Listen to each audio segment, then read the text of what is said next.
안녕하세요 여러분, 유하 오랜만에 유튜브 영상으로 여러분을 찾아뵙습니다. 한동안 코로나가 이제 잠잠했었기 때문에 오프라인 강의 위주로 했었고, 그래서 이제 영상을 찍을 일이 없었는데요. 여러분들의 그 열화 같은 성원에 힘입어서 나머지 이제 우리가 오프라인으로 진도를 나갔던 부분들도 이렇게 온라인으로 다시 촬영을 하게 되었습니다. 시험 공부에 도움이 많이 되시길 바라고요. 오늘은 발전과 발전기에 대해서 좀 얘기를 해보도록 할게요. 여러분, 발전이라는 건 뭐냐라고 보면, 발전이라는 것은 전기 에너지를 발생시키는 거예요. 발전은 전기 에너지를 발생시키는 겁니다. 그런데 에너지라는 것이 새로 생겨나거나 없어지는 것이 아니라고 얘기를 했었잖아요. 에너지라는 것은 어떤 형태의 에너지가 또 다른 형태의 에너지로 변화되는 거예요. 즉, 전기 에너지를 발생시키기 위해서는 그 전에 무슨 에너지를 가지고 있었어야 되겠죠. 그래서 어떠한 에너지를 전기 에너지로 바꿔주는 과정들을 통칭 우리가 발전이라고 합니다. 역학적 에너지를 전기 에너지로 바꿔줄 수도 있고, 태양광 발전처럼 빛 에너지를 전기 에너지로 바꿔줄 수도 있겠죠. 이처럼 어떤 땡땡 에너지를 전기 에너지로 바꿔주는 것을 발전이라고 하고요. 우리가 이번 시간에 배울 발전기라는 녀석은 그 중에서도 특히 어떤 에너지냐? 바로 역학적 에너지, 운동 에너지죠. 역학적 에너지, 이 운동 에너지를 전기 에너지로 변환시켜주는 장치를 발전기라고 합니다. 그래서 원리는 기본적으로 우리가 지난 시간에 배웠던 패러데이의 전자기유도 법칙을 사용을 해요. 무슨 얘기냐면, 코일을 통과하는 자기선속이 변하면 유도전류가 흐른다라는 그 원리를 이용을 하는 겁니다. 그래서 코일의 자기선속이 변하게 만들어서 전류가 끊임없이 흐르게 만드는 걸 우리는 발전기라고 불러요. 자, 그런데 이 발전기의 원리를 보면 일단 구조를 먼저 봐야 되는데, 발전기의 구조를 보면요, 보통 우리가 이 발전기라는 녀석과 전동기, 즉 모터라는 녀석, 발전기와 모터는 사실상 거의 한 몸입니다. 무슨 얘기냐면 구조가 거의 같아요. 원리가 똑같습니다. 발전기에 운동 에너지를 넣어주면 전기 에너지가 생산되죠. 반대로 전동기, 그러니까 모터 같은 경우에는 전기 에너지를 넣어줬더니 운동 에너지가 생기는 거죠. 그래서 기본적으로 구조가 거의 비슷해요. 그래서 구조는 어떻게 생겼냐면, 일단 양옆으로 자석이 있네요. 이쪽에는 자석의 N극이 있고요. 이쪽에는 자석의 S극이 있습니다. 여러분들 잘 아시다시피 자석에서는 우리가 흔히 이제 자기장이 만들어지죠. 맞죠? 근데 자기력선이 나오게 되는데, 그 자기력선은 무슨 극에서 나와서 무슨 극으로 들어간다 그랬어요? N극에서 나와서 S극으로 들어간다라고 했었습니다. 그래서 보시면 이 왼쪽에 있는 자석의 N극에서 자기력선이 나오고요. 그게 오른쪽에 있는 자석의 S극 쪽으로 들어가는 거예요. 그래서 이 N극과 S극 사이에는 이런 식으로 평행한 자기력선들이 분포하게 됩니다.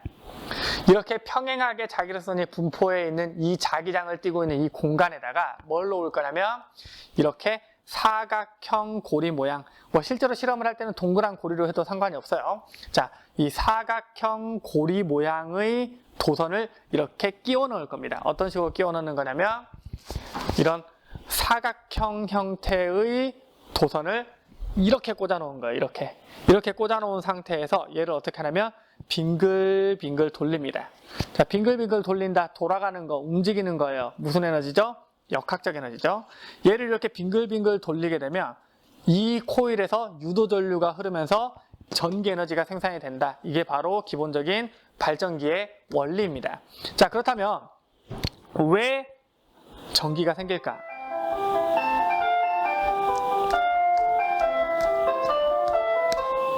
그렇다면 왜 전기가 생길까? 아까 얘기했잖아요. 발전기의 원리가 뭡니까? 패러데이의 전자기유도예요. 무슨 얘기냐면, 코일을 통과하는 자기선속이 변했기 때문에 유도전류가 흐른 겁니다. 자, 그러면 이 코일, 자, 이렇게 네모 형태의 도선, 이 고리형 도선, 여러분 제가 얘기했잖아요. 코일은 결국 고리형 도선 여러 개가 겹쳐 있는 거예요. 즉 고리형 도선 한 개나 코일이나 결국 원리는 똑같습니다. 자, 그래서 이 고리형 도선이 여기에서 빙글빙글 돌게 되면 이 고리형 도선을 통과하는 자기력선의 개수가 변하게 되죠. 잘 생각해 보세요. 자, 자기력선이 이렇게 수평으로 이렇게 나란하게 자기력선이 이렇게 형성이 되어 있습니다. 이렇게 형성이 되어 있는데, 여기에 제가 이 고리형 도선, 코일을 이렇게 놓았어요. 그러면 자기력선들이 요렇게 지나가죠. 이 코일의 면을 뚫고 지나가는 자기력선이 있어요, 없어요? 이때는 없어요. 없죠? 근데 얘를 이렇게 살짝 돌려주게 되면 얘를 뚫고 지나가는 자기력선이 몇 개 생기게 되겠죠? 얘를 이만큼 더 돌려주게 되면 이쪽에서 봤을 때의 이 면적이 넓어졌잖아요. 면적이 넓어진 만큼 이쪽으로 뚫고 지나가는 자기력선의 개수가 더 많아지겠죠? 조금 더 기울이게 되면 얘를 뚫고 지나가는 자기력선 개수가 더 많아지겠죠? 그리고 이렇게 완벽하게 이 자기력선 방향의 수직 방향으로 코일을 세우게 되면 이때 얘를 뚫고 지나가는 자기력선의 개수가 가장 많아지게 될 겁니다. 자, 그리고 다시 이렇게 돌리기 시작하면 얘를 뚫고 지나가는 자기력선 개수가 점점 줄어들게 되고 이때는 다시 자기력선의 개수가 0이 되고 이렇게 돌아가면 자기력선의 개수, 얘를 뚫고 지나가는 자기력선의 개수가 점점 많아지게 되고 그 다음에 최대가 되고 그 다음에 다시 줄어들게 되고 얘를 뚫고 지나가는 자기력선이 0이 됐다가 얘를 뚫고 지나가는 자기력선의 개수가 많아졌다가 최대가 됐다가 적어졌다가 0이 됐다가 많아졌다가 최대가 됐다가 적어졌다가 0이 됐다가 즉 여기서 돌리기만 해도 얘를 뚫고 지나가는 자기력선의 개수가 끊임없이 변하고 있죠. 자기력선의 개수, 어떤 면을 뚫고 지나가는 자기력선의 개수를 우리가 네 글자로 뭐라고 배웠냐면 자기선속이라고 배웠어요. 그런데 얘를 돌리니까 자기선속이 끊임없이 변합니다. 그런데 코일을 통과하는 자기선속이 변하면 유도 전류가 흐른다. 패러데이의 전자기유도예요. 끊임없이 자기선속이 변한다. 끊임없이 전류가 흐른다. 끊임없이 전류를 생산해낼 수 있는 바로 발전기의 원리입니다. 그래서 이 발전기라는 건 얘가 지금 이 자석 사이에서 코일이 돌아가면서 코일을 통과하는 자기선속이 변하기 때문에 전류가 흐르는 장치이다 라고 이렇게 이해하시면 되겠고요. 이때 우리가 이제 기억해야 될 게 뭐냐면 일단 첫 번째 뭘 기억해야 되냐면 언제 전류가 어느 방향으로 흐르고 그리고 전류의 세기는 어떻게 되고 이런 것들을 생각할 필요가 있어요. 그거를 제가 이제 그래프로 좀 표현을 해볼 텐데 말이죠. 여러분 지금 두 개의 그래프가 있어요. 두 개의 그래프가 있고 자 여기 이 지점 있죠. 여기 이 지점이 0이고요. 이쪽이 플러스 방향이고 이쪽이 마이너스 방향이에요. 얘도 마찬가지로 여기가 0이고 이쪽이 플러스 방향 이쪽이 마이너스 방향입니다. 여러분 제가 물리에서 부호가 의미하는 게 뭐라고 그랬어요? 플러스와 마이너스는 방향의 개념이다 라고 했었습니다. 자 그리고 여기 지금 위의 그래프는 자기선속, 아래 그래프는 전류예요.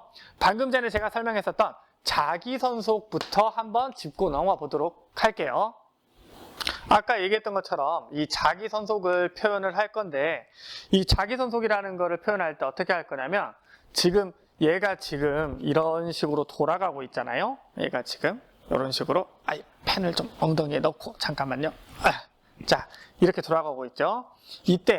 이때의 각도를 0도로 놓고 0도에서 90도로 갈 때 90도에서 180도로 갈 때 180도에서 270도로 갈 때 270도에서 360도로 갈 때 이때마다 자기선속이 어떻게 변하는지를 한번 보도록 할게요.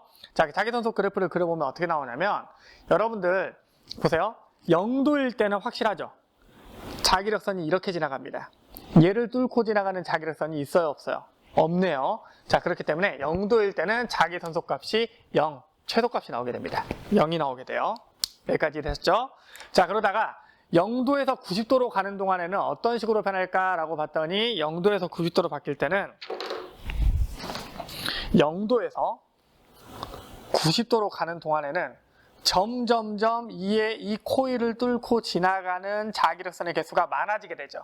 점점 많아지게 되고 결과적으로 90도일 때 얘를 뚫고 지나가는 자기력선 개수가 가장 많아집니다. 그래서 90도에서 자기선속은 최대값을 가지게 될 거예요. 자기선속이 뭐야? 어떤 면을 통과하는 자기력선의 개수죠. 최대값을 가지게 될 거예요. 그랬다가 다시 90도에서 180도로 넘어갈 때는 점점 얘를 뚫고 지나가는 자기력선 개수가 적어지다가 180도가 되는 시점에서는 다시 0이 되겠죠. 그래서 점점 줄어들다가 180도에서 0이 될 거고요. 자, 그 다음에 180도에서 270도로 갈 때는 다시 점점점 많아지다가 언제 최대가 돼? 270도에서 최대값을 가지게 될 겁니다. 다만 차이점이 있다면 여러분 카메라 시선에서 보자면 자, 얘를 돌릴게요. 이렇게 돌린다고 치면 처음에는 이 노트의 앞면을 뚫고 들어가죠. 하지만 나중에는 뒷면을 뚫고 지나가죠. 무슨 얘기냐면 얘를 돌릴 때 이렇게 돌리면 처음에는 얘가 이 방향으로 뚫고 지나가는데, 즉 이 노트에 여기를 뚫고 여기로 나오게 되는데, 이때는 이 노트에 여기를 뚫고 여기, 그러니까 노트가 뒤집어졌잖아요. 그래서 자기 선속이 커지는 건 맞지만 얘가 뚫고 지나가는 방향이 처음에 0도에서 180도일 때는 이렇게 뚫고 지나갔다면 180도에서 270도는 이렇게 뚫고 지나가요. 뚫고 지나가는 방향이 달라진단 말이에요. 그래서 270도에서는 반대 방향으로 최대값을 가지게 돼요. 자, 그 다음에 270도에서 다시 360도가 될 때는 점점 줄어들다가 최소값 0이 되겠죠. 그래서 이렇게 될 겁니다. 이렇게 되는데, 지금 이 온라인 강의에서 제가 자세히 설명하기 좀 그렇지만 결국 얘가 지금 얘를 뚫고 지나가는 자기로서의 개수를 결정하는 건 뭐냐면요, 얼마나 넓게 보이느냐예요. 제가 얘를 이쪽에서 쳐다봤을 때 이때는 이렇게 수평하게 평행으로 놓으면 얘의 넓이가 거의 안 보일 거란 말이에요. 근데 얘가 기울어지면 기울어질수록 내 눈에 보이는 이 녀석의 면적이 넓어지게 될 거고, 90도일 때 이 면적이 최대가 될 거 아니에요. 면적이 넓어지면 그만큼 자기로선이 더 많이 지나가는 거예요. 근데 이 면적이라는 게 뭘 따라가게 되냐면 사인 함수 그래프를 따라가게 돼요. 사인 함수 그래프. 그래서 나중에 여러분 수학에서 배우게 되겠지만 사인 함수 그래프는 이런 식으로 그려집니다. 이런 식으로.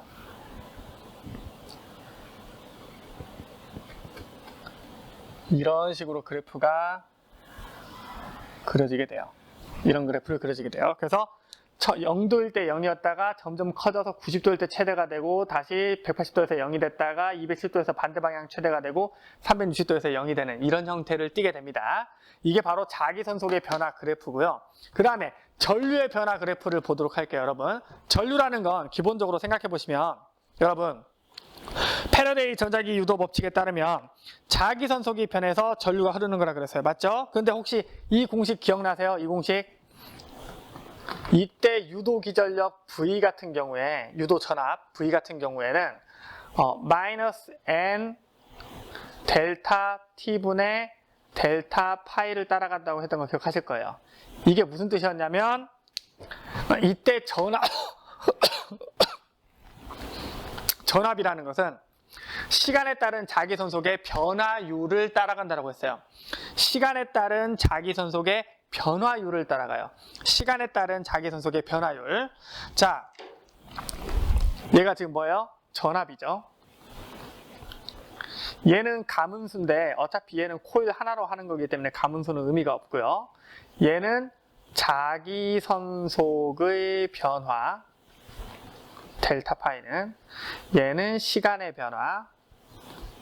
그래서 시간에 따른 자기선속의 변화율을 보는 거거든요. 자, 그런데 시간에 따른 자기선속의 변화율이라는 건 자기선속의 변화율이에요. 변화율.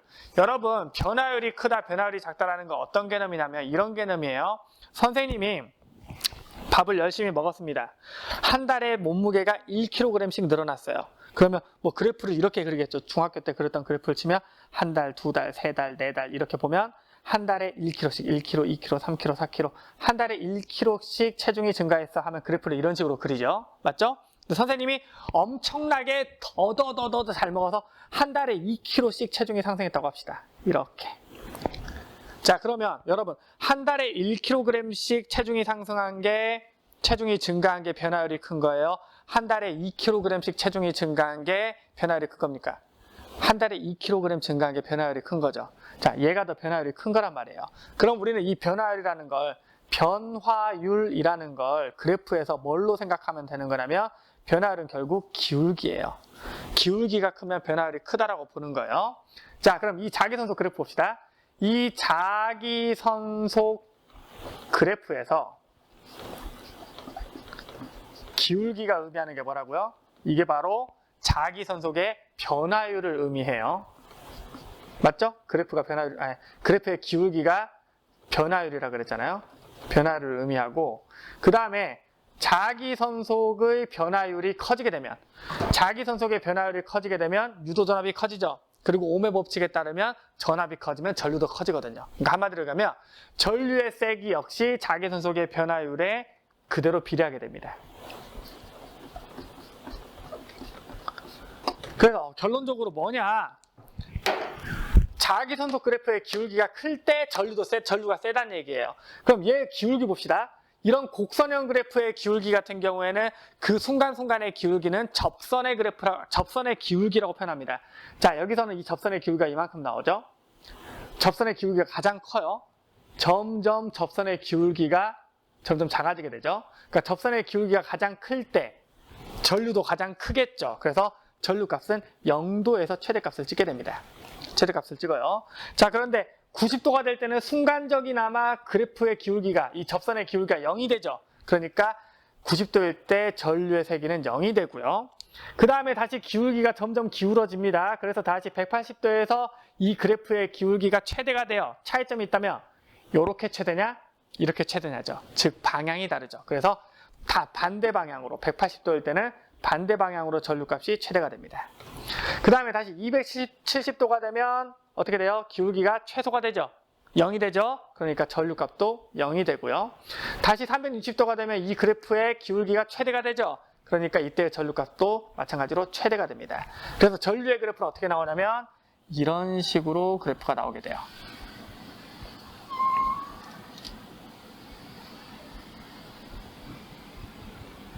이런 식으로. 그래서 이게 이제 코사인 함수 그래프인데 얘는 사인 함수 그래프, 얘는 코사인 함수 그래프를 따라가는데 사인 함수, 코사인 함수 이런 거는 머릿속에서 지우시고요. 자기선소 그래프만 그릴 줄 알면 얘의 기울기 변화가 바로 전류의 변화죠. 라는 것만 기억하시면 될 것 같습니다. 자, 그래서 결과적으로는 이 자석 사이에서 계속해서 코일이 일정하게 이렇게 회전을 하게 되면요. 끊임없이 전류가 흐르죠. 끊임없이 전류가 흘러요. 왜냐하면 코일을 통과하는 자기선속이 주기적으로 계속 변하기 때문에 끊임없이 전류가 흐릅니다. 근데 그때 흐르는 전류가 지금 보시면 이 0을 기준으로 플러스와 마이너스는 방향이 다른 거잖아요. 전류의 방향이 플러스였다가 마이너스였다가 플러스였다가 마이너스였다가 전류의 방향이 계속 바뀌게 되죠. 그러니까 무슨 얘기냐면 발전기를 계속 돌리게 되면 코일을 통과하는 자기선속이 주기적으로 변하면서 방향이 계속 바뀌는 전류가 흐르게 돼 있어요. 무슨 전류가 흐른다고 표현해요? 방향이 바뀌는 전류.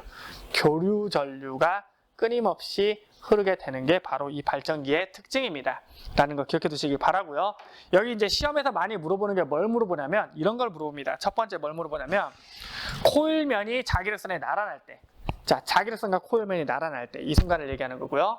혹은 코일면과 자기력선이 수직일 때 이 순간을 얘기하는 거예요. 자, 이 순간을 보자면 일단 코일면이 자기력선에 날아날 때 봅시다. 어디서부터 끊겼는지 몰라서 다시 하자면, 자, 코일면이 자기력선, 뭐야 이거? 선자 왜 빼먹었어? 코일면이 자기력선과 날아날 때는 자기선속은 0이고 전류의 세기는 최대가 되죠.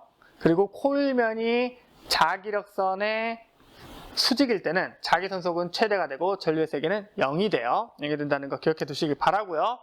자, 그 다음에 여기서 우리가 전류가 흐르는 걸 볼 때 전류가 흐르는 방향을 또 많이 얘기하거든요.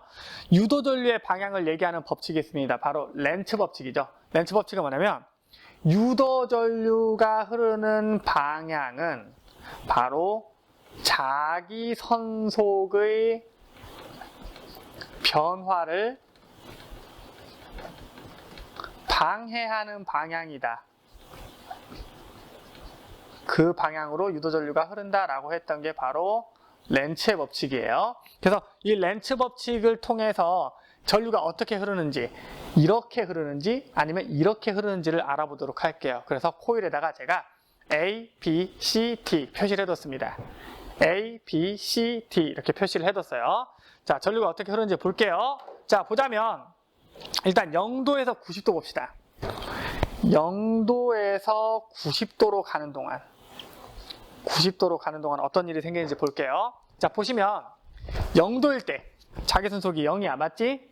90도로 갈 때 이쪽으로 지나가는 자기력선의 개수가, 얘를 뚫고 지나가는 자기력선의 개수가 많아지고 있어요. 그게 바로 뭐야? 현재의 자기선속의 변화예요. 0도에서 90도로 갈 때 여길 뚫고 지나가는 자기력선이 많아지고 있다라는 변화가 있어.